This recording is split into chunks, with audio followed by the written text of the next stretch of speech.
అందరికీ నమస్కారం. శివసేన ఛానల్కి స్వాగతం. ఈరోజు మీరు వినబోయే కథ పేరు పడిలేచే కడలి తరంగం. రచించిన వారు మాదిరెడ్డి సులోచన గారు. వర్షం వర్షం వర్షం, ఎటు చూసినా వర్షమే. పిల్లలిద్దరూ దగ్గుతున్నారు. ఆయనకి ఒక్క నిమిషం కూడా తీరికే ఉండదు. చేసే వ్యవసాయం ఎంతో కానీ పేకాట కబుర్లకైతే అంతూ ధరే ఉండదు. మేడ మీదకి పకోడీలు, వేరుశనక్కాయలు, కాఫీలు పంపటంతోనే నాకు తీరిక లేదు. ఊళ్ళో ఆసుపత్రి లేదు. దగ్గరగా ఉన్న టౌన్కి వెళ్ళాలి. ఆయన స్నానానికి వస్తే అడిగాను. రాజా, చిన్ని ఒకటే దగ్గుతున్నారండి. నన్నేం చేయమంటావు? మనకేమీ పరదాలేదు కదా, వెళ్ళి డాక్టర్కి చూపించు అని అన్నారు. ఈ వర్షంలో బస్సులో వెళ్ళి రావటం మాటలా? నా దురదృష్టం. ఆస్తి అంతా నాదే అయినా సరే అనుభవించలేని దురదృష్టవంతురాలిని. భర్తతో జీవితం ఎంత అందంగా ఉంది. పిల్లలవి ఇంకెంత అందంగా ఉంటాయో. వారి ఆరోగ్యాన్ని నేను పట్టించుకోకపోతే వారు అసలేమైపోతారు? శాము, రాజు, ఒళ్ళు కాలిపోతుందే తల్లి అని అమ్మమ్మ అరిచింది. భోజనాల తర్వాత పిల్లలిద్దరినీ తీసుకుని బస్సులో టౌన్కి బయలుదేరి వెళ్ళాను. ఇద్దరికి ప్లాస్టిక్ కోట్లు తొడిగి చిన్న గొడుగు, సంచి తీసుకున్నాను. ఇంకాస్త గట్టిగా వాదిస్తే దెప్పి పొడుపులు. బియ్యాన్ని వెలగబెట్టావు కదా, ఆ మాత్రం పనులు చేసుకోలేవు అని అంటారు. వర్షం మూలంగా డాక్టర్ గారి దగ్గర ఎక్కువగా రష్ లేదు. చూసి వెంటనే మందులిచ్చారు. మరేమీ భయం లేదమ్మా. వర్షాలు పడుతుంటే ఆ మాత్రం జలుబు చేయదా? అది లేకపోతే మా ప్రాక్టీస్ మూలపడుతుంది కదా అని నవ్వుతూనే అన్నారాయన. బజారుకు వెళ్ళి పండ్లు, బిస్కెట్లు కొని బస్టాండ్కి వచ్చేసరికి బస్సు అక్కడి నుంచి వెళ్ళిపోయింది. తెల్లవారిన తర్వాత 8 గంటలకే మరో బస్సు కూడా ఉంది. గుర్రపు బండి దొరుకుతుందేమో అని ఆశగా చూశాను. ఆ రోడ్డు మీద నిలబడితే డిస్ట్రిక్ట్ బస్సు దొరుకుతుందమ్మా. అరటి పండ్లు అమ్ముకునే అబ్బాయి ఒక సలహాను ఇచ్చాడు. ఇద్దరిని తీసుకొని రోడ్డుపైకి వచ్చాను. జ్వరం కొద్దిగా తగ్గినా సరే నీరసంగా ఉందేమో, నడవలేకపోతున్నారు. చెట్ల కింద ఒక రాయిని చూసి అక్కడే కూర్చోబెట్టాను. పక్కగా నీళ్లు పారుతూనే ఉన్నాయి. బస్సు వచ్చినా ఆపుతాడంటావా? ఊళ్ళో 2-3కి మోటారు బైక్స్ ఉన్నాయి. ఒకవేళ వాళ్ళు ఇటువైపుగా వచ్చినా సరే రాజాని పంపేదాన్ని. 4 చినుకులు వచ్చినా కష్టమే. వెంటనే చీకటి పడింది. అటూ ఇటూ వెళ్ళేవారు తప్ప తెలిసిన వారు ఒక్కరు కూడా కనిపించలేదు. కష్టసుఖాలు పంచుకుందాము అని ప్రమాణాలు చేసుకున్నాం కానీ సుఖమే పంచుకుంటారు మా శ్రీవారు. చీకటి పడింది. సన్నగా వర్షం కూడా మొదలైపోయింది. రాజాని దగ్గరగా తీసుకున్నాను. నా ఉత్సాహం ఏమైపోయింది? శ్యామ తల్లి వచ్చింది. రేడియో అమ్మి పారేయాలి అని అనేది. పిన్ని ఒక్కతే ఉన్నా సరే 10 మంది పెట్టురా. అమ్మా, కాసేపు బ్యాడ్మింటన్ ఆడదామా అని బాబాయ్ పిలిచేవాడు. శ్యామ మా ఆడపడుచే కాదు, మంచి స్నేహితురాలు అని ఎప్పుడూ అంటూనే ఉండేది వదిన. శ్యామ, నువ్వు లేని పార్టీ లేదు, సరదాగా కూడా ఉండదు అని స్నేహబృందం అనేవారు. ఒక అల్లరి కాదు, ఒక లెక్క కాదు. అమ్మా అమ్మా, చలమ్మా, రాజా అన్నాడు. నాకే బాగా చలిగా ఉంది. పసిపిల్లవాడు, వాడికి ఉండదా? కాసేపట్లో బస్సు రావచ్చు రాజా అని అన్నాను. పాల సైకిల్ వారు కనిపించినా సరే రాజాను పంపించేద్దాము అని అనుకొని రోడ్డు పొడవున దృష్టి సారించాను. ఎవ్వరూ కనిపించలేదు. సన్నగా భయం మొదలైంది. అప్పుడే ఓ ఫియట్ కారు దూసుకుపోయేదల్లా ఒక్కసారిగా ఆగింది. లైట్ కాంతిలో నన్ను పరీక్షగా చూసింది ఓ తల. అందంగా హుందాగా ఉన్న యువకుడు రెయిన్కోట్లో దిగాడు. వర్షం బాగా పెద్దదైపోయింది. అతని పాదాలు పట్టుకోనైనా సరే ఇల్లు చేరాలి అని అనుకున్నాను. అతను చనువుగా వణుకుతున్న చిన్నీని ఎత్తుకొని రమ్మన్నట్లుగా చూశాడు. అలా చూస్తావేంటి? నన్ను గుర్తుపట్టలేదా? ఆ గంభీర కంఠం గిరిధర్దే కదా. సన్నగా పేలగా ఉండే మనిషి ఎంత మారిపోయాడు. అతను మొదటి తలుపు తీసి చిన్నీని కూర్చోబెట్టి రాజాని అందుకున్నాడు. నేను ఎక్కాను. రాజాని నా ఒళ్ళో కూర్చోబెట్టి తలుపు వేశాడు. తను చుట్టూ తిరిగి వచ్చి సీట్లో కూర్చున్నాడు. ఎంత ఆలస్యంగా ఒంటరిగా ఎక్కడికి వెడుతున్నావు? చెప్పాను. మై గాడ్, పిల్లలలా ఉంటే శివరాంకి నిద్ర ఎలా పడుతుంది? ఆట ఎలా ఆడతాడు? తల వంచుకున్నాను. ఆ ద్రాక్ష తోటలో మన బంగళా ఉంది. కాఫీ తాగి తిరిగి వెళుదువు గాని ఊ అన్నాను. అమ్మమ్మగారు బాగున్నారా? ఆ అని అన్నాను. అతను కారు నడుపుతూనే ఆశ్చర్యంగా నా వంక చూశాడు. పిల్లలకు ఒళ్ళు వెచ్చగా ఉందేమో వెంటనే నిద్రపోయారు. బిఏ పూర్తి చేస్తూ ఉండగా మావయ్య పోయాడు. మావయ్యకి నన్నిచ్చి చేసి ఆస్తి బయటికి పోకుండా చూడాలని అమ్మమ్మ తాపత్రయం. అగ్రికల్చర్ బీఎస్సీ చదివిన మామయ్య అకస్మాత్తుగా తలనొప్పి జ్వరంతో పోయారు. అమ్మమ్మకు తోడుగా వెళ్ళాను. అప్పుడప్పుడు వచ్చి అమ్మమ్మను ఓదార్చేవాడు గిరిధర్. అతను మావయ్య స్నేహితుడట. అతను బిఏ ఫెయిల్ అయిపోయి ఉద్యోగ అన్వేషణలో ఉన్నాడట. పెద్ద కుటుంబం, ఆస్తిపాస్తులు పెద్దగా లేవు. అమ్మమ్మకు వ్యవసాయంలో సహాయం చేసేవాడు. అప్పుడు తెగ అల్లరి చేసేదాన్ని. అతన్ని ఆటలు కూడా పట్టించేదాన్ని. నేనెంత అల్లరి చేసినా సరే కళ్ళు పెద్దవి చేసుకుని చూస్తూనే ఉండేవాడు. క్యారమ్స్, బ్యాడ్మింటన్ ఒక్కటేమిటి అన్నీ ఆడేదాన్ని. అతను నా పైన ఆశలు పెంచుకున్నాడు అని నేను అస్సలు అనుకోలేదు.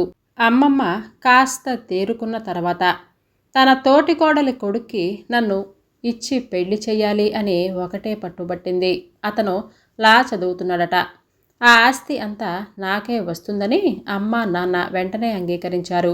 ఆ రోజు గిరిధర్ పొలం గట్టున మౌనంగా కూర్చొని గడ్డి పీకేస్తూ ఉన్నాడు.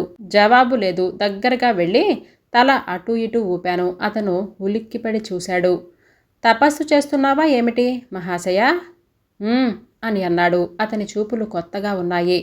ఎవరికోసమో శాము? నీకోసమే. నా తపస్సు నిన్ను చూసిన క్షణం ఎటువంటిదో కానీ నువ్వు నా సొంతం కావాలని నా అణువణువు కోరుకుంటుంది అని అన్నాడు. నేను తెల్లబోయాను. అతను అలా అంటాడని నేను ఊహించను కూడా ఊహించలేదు. నాకు తెలుసు శామ్, డబ్బు లేదు, చదువు లేదని ఆలోచిస్తున్నావు కదూ.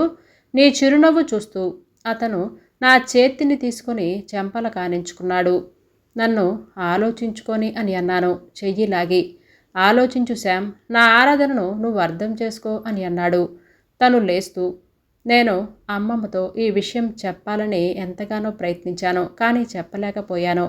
శివరాం అందగాడే, చదువులో గిరికన్నా అదుకుడే, అన్నింటికంటే అమ్మమ్మకు కావలసిన వాడు. అందుకే మౌనం వహించాను.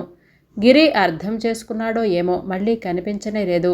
ఊళ్ళో వారు అనుకోగా విన్నది అతను పెద్ద కాంట్రాక్టర్ అయ్యాడని, చెల్లెలకు మంచి మంచి సంబంధాలు చేశాడని, తమ్ముడికి చదువు చెప్పిస్తున్నాడని.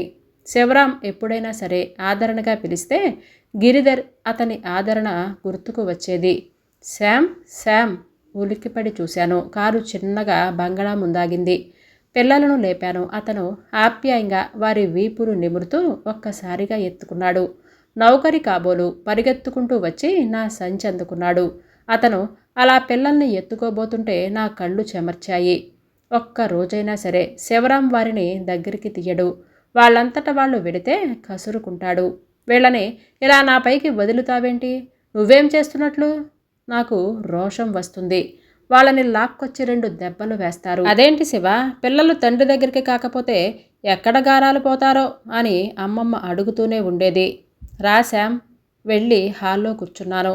నౌకరికి చెప్పాడు పిల్లలకి మొదట వడ్డించమని. జ్వరం వచ్చింది, పాలు చాలు గిరి అని అన్నాను. అతను వెంటనే నవ్వాడు.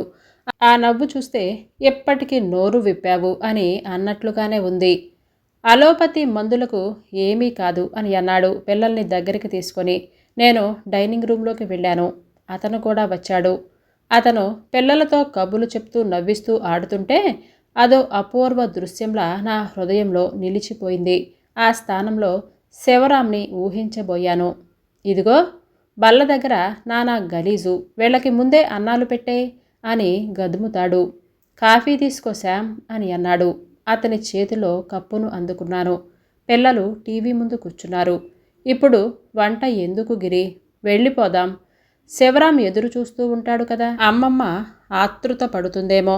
నువ్వు బస్సు అందుకొని ఇల్లు చేరే సమయానికల్లా నేను ఇల్లు చేరిస్తే చాలు కదా అని అన్నాడు. ఇద్దరం బయట వరండాలోనే కూర్చున్నాము. సర్కస్ చూపిస్తున్నారు. టీవీలో పిల్లలిద్దరూ మైమరిచిపోయి చూస్తున్నారు. శామ్, గలగలా పారే సెలయేరు గుర్తుకొచ్చేది. నిన్ను చూస్తే ఎందుకు అంత మౌనంగా ఉంటున్నావు? లేదే అని అన్నాను. ఆ ఆప్యాయతకు ఒక్కసారిగా కరిగిపోతున్నాను. ఒక్కసారి వెళ్ళి అతని హృదయంలో తల దాచుకోవాలి అని ఉంది. నన్ను నేను నిగ్రహించుకున్నాను. శామ్, ఏమైనా కబుర్లు చెప్పు శామ్ అని అన్నాడు. నా మానస వీణ మోగబోయింది. కబుర్లు పలకదని ఎలా చెప్పను? నాకా మాత్రం ఆప్యాయత కూడా కరువని చెప్పుకోలేని దుస్థితి నాది. ఒక విధంగా ఒకరిని ఒకరు అర్థం చేసుకోవాలని పెట్టిన కోర్టు పిటిషన్లు మంచివేనేమో అని అప్పుడప్పుడు నాకు అనిపిస్తూనే ఉంటుంది. నాకు ఆయన తాగి వచ్చినప్పుడు చేరువుగా వెళితే డోక్కోవటమే అవుతుంది. ఆయన ఆగ్రహంగా చూస్తారు. ఓహో, ఇదేమైనా పతివ్రత వేషమా? ఆడవారు కూడా జమ్మని తాగుతుంటే అని అంటారు. అదృష్టవంతులు నిర్లిప్తంగా అంటాను. చాలా మారిపోయావు అని గిరి అన్నాడు. సహజమే కదా అని అంటూనే నవ్వాను. అతను నన్నే చూస్తున్నాడు. నా జీవితంలోని అగాధం అంచనా వెయ్యాలని అలాగే చూస్తున్నాడు. నీ పెళ్ళెప్పుడు గిరి? మాట మార్చాలి అని అడిగాను. ఇంకా ఆలోచించలేదు శామ్. చేసుకున్న ఆ అమ్మాయిని సంతోషపెట్టగలనా అని అనుమానం పీడిస్తూనే ఉంది అని అన్నాడు. నీ అనుమానం అర్థం లేనిది గిరి. నువ్వు ఒక మంచి భర్తవి, ఒక మంచి తండ్రివి కూడా కాగలవు అని నాలుకను కరుచుకున్నాను. గిరి అపనమ్మకంగా చూశాడు. అంత నమ్మకం ఉంటే నన్నెందుకు కాదన్నావు అని అన్నట్లుగా ఉన్నాయి ఆ చూపులు. గిరి, కౌమార దశలో కొందరు తొందరపడి నిర్ణయాలు తీసుకుంటారు. మరికొందరు స్తబ్దుగా ఉండిపోతారు. నేను ఆలోచించే లోపలే అంత నిర్ణయం జరిగిపోయింది అని అన్నాను. అలా అంటుండగానే నా కంఠం ఒక్కసారిగా వణికింది. తను ఉద్వేగంగా నా చెయ్యి పైన తన చెయ్యి వేశాడు. గిరి, ఆ రోజు ఒక్కటే ఆలోచించాను. నిన్ను ఒక మనిషిగా చూసే అమ్మమ్మ ఆదరించకపోతే ఇన్ఫీరియారిటీ కాంప్లెక్స్తో బాధపడతావు అని అనుకున్నాను. కానీ నీ ఆరాధనను నేను గ్రహించలేదు గిరి అని అన్నాను. నా కళ్ళు నిండుకున్నాయి. శామ్ అని అనగానే గిరి, జీవితం చిత్రమైంది కదా. అందినవి అందుకోవటానికి వెనకాడతాము, అందని వాటిని అర్రులు చాచి ఆశాభంగం పొందుతాము అని అన్నాను కన్నీరు ఒత్తుకొని. అతని ముఖం కమిలిపోయింది. భోజనం సిద్ధమైంది అని పనివాడు చెప్పాడు. ఇద్దరం వెంటనే లేచాము. భోజనాలకు కూర్చున్నాం. అమ్మమ్మగారి ఇంట్లో వేసుకున్నట్లే ఒకరి కంచంలో ఒకరం వడ్డించుకున్నాము. ఆ రోజు భోజనం తృప్తిగా అనిపించింది. చాలా రోజుల తర్వాత అతను ఫ్రిడ్జ్లో నుంచి ఫ్రూట్స్ తీసి పిల్లలకి నాకు పెట్టాడు. శివరాం నేను కలిసి కూర్చొని భోజనం చేసిన రోజులు వేళ్ల మీదే లెక్క పెట్టవచ్చు. అతనికి లేని వ్యసనమే లేదు. నిర్వికారంగా అన్నింటినీ భరించటమే నేర్చుకున్నాను. ఒంటరితనం, దిగులులో ఆశా కిరణాలులా పిల్లలు తప్ప ఏముంది? ఒకరి కోసం ఒకరు పనిచేయటంలో ఎంతో ఆనందం ఉంది.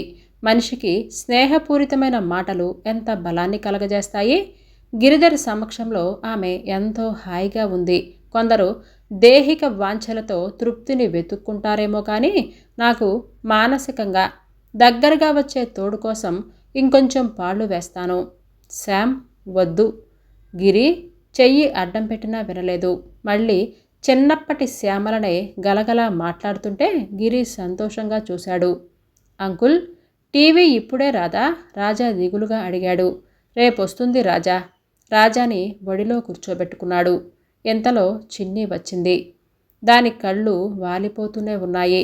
శామ్, చిన్నపిల్లల ప్రోగ్రాం ఉన్నప్పుడు వీళ్ళని పంపిస్తూ ఉండి కారును పంపుతాను అని అన్నాడు. నేనేమీ మాట్లాడలేదు. మేము టీవీ, ఫ్రిడ్జ్ లాంటివి కొనలేక కాదు, ఎంత డబ్బైనా సరే ఆయన వ్యసనాలకు సరిపడదు. శివరాంకి కోపం వస్తుందా? ఆయనకంత తీరిక ఓపిక ఎక్కడివిలే. ఎప్పుడైనా గెలుస్తారా? సంవత్సరానికి ఒకసారి, 2 సార్లు గెలుస్తారేమో. గెలిచిన రోజు అస్సలు తాగరు అని అన్నాను. ఆ 2 రోజులే మేము భార్యాభర్తలం అని గుర్తు చేసే రోజులు. ఈ వ్యసనాలు మాన్పించాలని ఎంతైనా ప్రయత్నించావా? ప్రయత్నించటం, భంగపడటం అన్నీ అయిపోయాయ్యా. ఇంకా ఒకే ఒక దారి ఉంది, విడాకులు ఇవ్వటం అని అన్నాను నిర్లిప్తంగా. బాధగా చూశాడు గిరి. కానీ గిరి, నేనతన్ని ప్రేమించాను అని అన్నాను. నా గొంతుకు ఏదో అడ్డం పడ్డట్లుగా అయిపోయింది. అమ్మా, నిద్ర వస్తుందే, రాజా ఆవలించాడు. పిల్లల్ని తీసుకొని లేచాను. గిరిధర్ రాజా చేయి పట్టుకొని బయటికి వచ్చాడు. కారులో కూర్చున్నాను. సన్నగా వర్షం పడుతూనే ఉంది. కారు కదిలింది. నాకు ఈరోజు చాలా తృప్తిగా ఉంది గిరి అని అన్నాను. అతను ఏమీ మాట్లాడలేదు. గిరి, నా మనసు బాగోలేనప్పుడల్లా ఇక్కడికి వచ్చి కాసేపు ఈ ప్రశాంతమైన వాతావరణంలో నేను గడుపుతాను గిరి. నీకేమైనా అభ్యంతరమా? అదృష్టంగా భావిస్తాను. శని ఆదివారాలు తప్పకుండా ఉంటాను అని అన్నాడు. ఇక్కడికి రావాలంటే ఓ చిన్న షరతు. చెప్పు శామ్.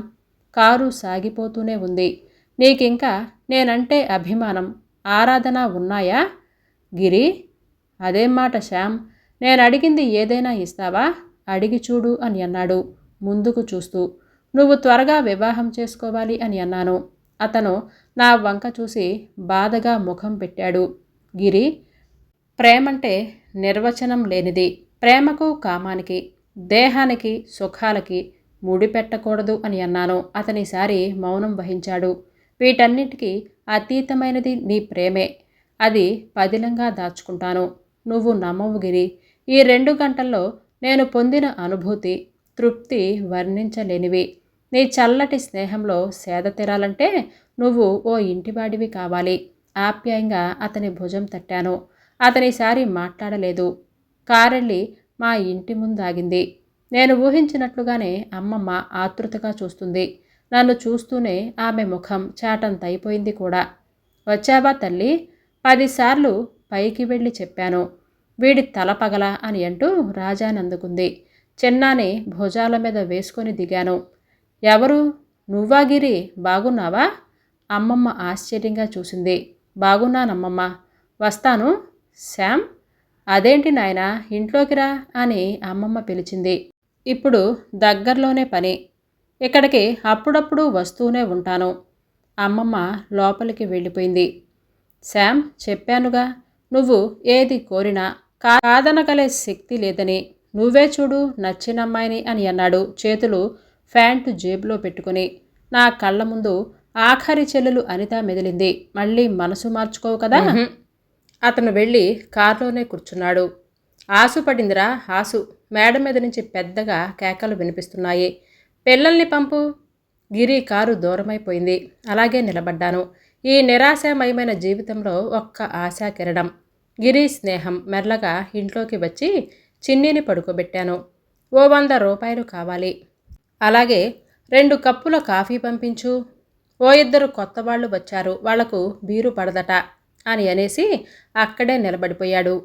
చివర్న నా హృదయం భగ్గుమంది. పిల్లలకు ఎలా ఉంది అని అడగను కూడా అడగలేదు. ఈ వర్షంలో ఎలా వచ్చారు అని అడగనివాడు డబ్బు మాత్రం అడుగుతున్నాడు. నాకు చేత కాదు, హోటల్ నుంచి తెప్పించుకోండి. పంటమ్మిన డబ్బంతా మీ దగ్గరే ఉంది కదా, నా దగ్గర లేదు అని నిర్లక్ష్యంగా అన్నాను. కోపంగా చూసి అటువైపుగా వెళ్ళిపోయాడు. మెల్లగా కిటికీ దగ్గరికి నడిచాను. మా పశువులు కాచే కుర్రవాడు ఏదో పాట పాడుకుంటున్నాడు. నా హృదయానికి ఒక్క చరణం బాగా అతుక్కుపోయింది. పడిలేచే కడలి తరంగం. ఆ తర్వాతన్నవి ఏమీ వినిపించలేదు. నా హృదయం అలాగే ఉంది.